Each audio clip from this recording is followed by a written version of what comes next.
चलिए, तो आज का जो हमारा टॉपिक है वो है सजातीय श्रेणी। केमिस्ट्री में हमारा आज का टॉपिक है सजातीय श्रेणी।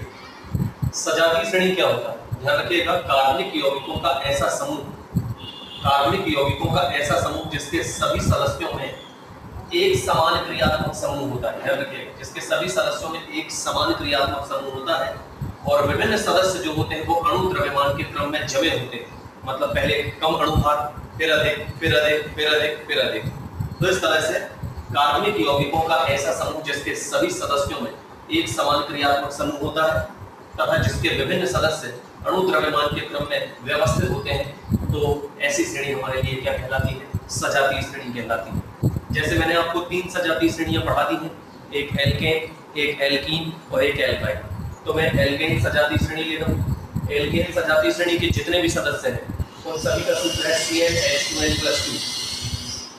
आप यहाँ पर n का मान 1 रख के इसको प्राप्त कर सकते हैं, n का मान 2 रख के इसको प्राप्त कर सकते हैं, n का मान 3 रख के इसको प्राप्त कर सकते हैं, n का मान 4 रख के इसको प्राप्त कर सकते हैं। मतलब इन सारे सदस्यों का सूत्र एक ही। तो ये सजातीय श्रेणी है, एल्केन सजातीय श्रेणी। ऐसे ही यहाँ से यदि एक हाइड्रोजन को कम कर दिया जाए, 2 की जगह पे यदि 1 कर दिया जाए और उस एक हाइड्रोजन की जगह पे क्या लगा दिया जाए? OH, तो ये अल्कोहल सजातीय श्रेणी बन जाएगी। एल्केन सजातीय श्रेणी से एक हाइड्रोजन कम कर दिया जाए, यहाँ से एक घटा करके और इधर क्या लगा दिया जाए? एक OH लगा दिया जाए, तो एल्केन सजातीय श्रेणी अपने आप अल्कोहल सजातीय श्रेणी में बढ़ जाएगी, क्योंकि हमने हाइड्रोजन को हटा दिया किसके साथ? OH के साथ। मतलब हाइड्रोजन जो है वो OH, हाइड्रोजन की जगह पे OH आ गया है, ठीक है ना? तो वो अल्कोहल सजातीय श्रेणी बन जाती है। अब यदि आप n का मान 1 रखते हो तो पहला सदस्य मिल जाएगा, n का मान 2 रखते हो तो दूसरा सदस्य मिल जाएगा, ठीक है ना? CH3 CH2 मतलब C2H5, 1 और 1 2 कार्बन और 3 और 2 5 हाइड्रोजन, ठीक। तो इस तरह से 1 कार्बन वाला सदस्य ये है, 2 कार्बन वाला सदस्य ये है, C3H7OH, ठीक है ना? और C4H9OH। तो इस तरह से ये पहले का मतलब ये पहला सदस्य है सजातीय श्रेणी का, ये दूसरा, ये तीसरा, ये चौथा। ध्यान रखिएगा, तो सभी सजातीय से लगभग सभी सजातीय श्रेणियों में पहला सदस्य 1 कार्बन वाला होता है, ठीक है ना?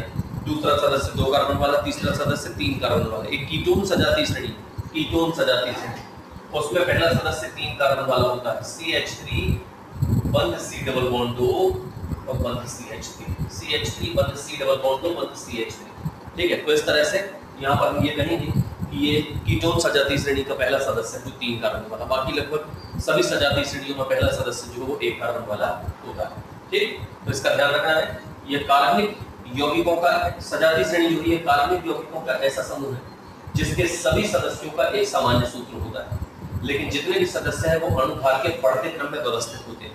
ऊपर वाले का अणुभार कम, नीचे वाले का ज्यादा, फिर और ज्यादा, फिर और ज्यादा बढ़ते चला जाता है, ठीक है? ध्यान रखिए। अब सजातीय श्रेणी की विशेषता जान लेते हैं। सजातीय श्रेणी की विशेषता क्या है? नंबर 1, समान रासायनिक गुण। विशेषता क्या है? समान रासायनिक गुण। एक श्रेणी के जितने भी सदस्य हैं उन सभी सदस्यों का एक समान क्रियात्मक समूह होता है।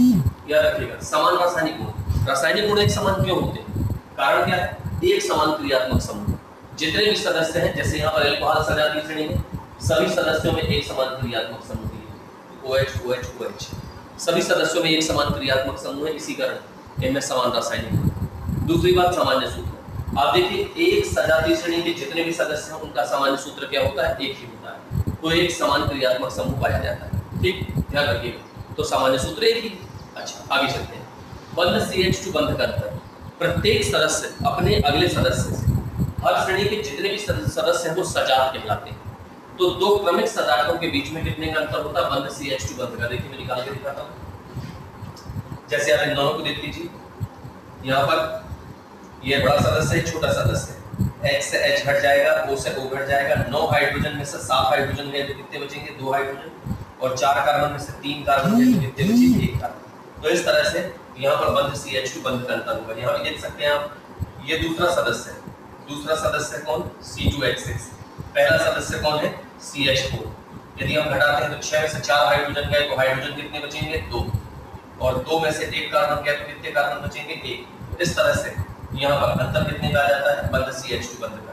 तो कोई भी सजातीय श्रेणी, ठीक है ना, कोई भी सजातीय श्रेणी हो, सभी सजातीय श्रेणी के जितने भी सदस्य हैं तो 2 क्रमागत सदस्यों के बीच में बंध CH2 बंध का अंतर होता है। इस बात का ध्यान रखना, आ सकता है ये टॉपिक। अणुभार में अंतर।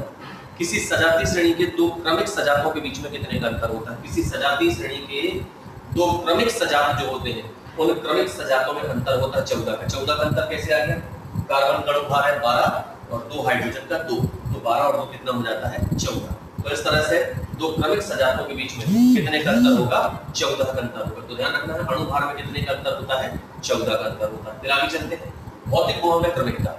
भौतिक गुणों में क्रमिकता, अब ध्यान रखिएगा कि भौतिक गुण बदलते हैं, रासायनिक गुण एक जैसे होते हैं, कारण इनका क्रियात्मक समूह एक जैसा है, रासायनिक गुण एक जैसे होंगे, लेकिन भौतिक गुण एक जैसे नहीं।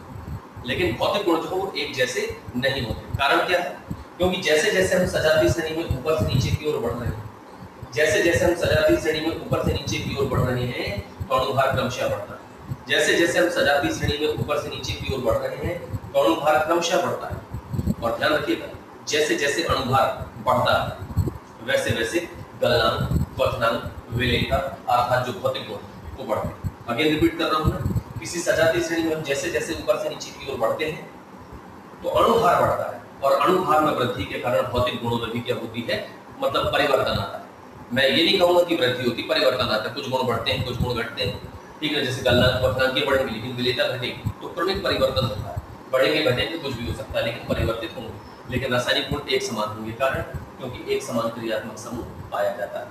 फिर इसके बाद निर्माण विधि। एक सजातीय श्रेणी के जितने भी सदस्य हैं उन्हें लगभग एक समान विधियों के द्वारा तैयार किया जाता है, एक समान विधियों के द्वारा। ठीक, ध्यान रखिएगा। सक्रियता की बात करूं, किसी सजातीय श्रेणी में जो ऊपर का सदस्य है सबसे ऊपर वो सर्वाधिक क्रियाशील होता है और जैसे जैसे नीचे की ओर बढ़ते चले जाते हैं तो अणुभार में वृद्धि के कारण क्रियाशीलता क्रमशः घटती है। तो सजातीय श्रेणी में जो पहला सदस्य होता है वो सर्वाधिक क्रियाशील होता है। तो इस तरह से हमने जान लिया कि एक समान क्रियात्मक समूह होने के कारण रासायनिक गुण समान होते हैं। एक किसी सजातीय श्रेणी के जितने भी सदस्य उन सभी का सामान्य सूत्र एक ही होता है। ध्यान रखिएगा कि सजातीय श्रेणी के दो क्रमागत सदस्यों के बीच में बंध CH2 बंध का अंतर पाया जाता है। आप इस बात का भी ध्यान रखें कि जैसे जैसे हम ऊपर से नीचे की ओर बढ़ते हैं तो बंध CH2 बंध का अंतर होने के कारण दो क्रमिक सजातों के बीच में कितने का अंतर होता है? 14 का। दो क्रमिक सजातों के बीच में 14 का अंतर, दो क्रमिक सजातों के बीच में 14 का अंतर, बंध CH2 बंध का अंतर होता है। निर्माण विधि, क्योंकि सभी सदस्यों में एक जैसा क्रियात्मक समूह लगभग सभी को बनाने की विधियां एक जैसी।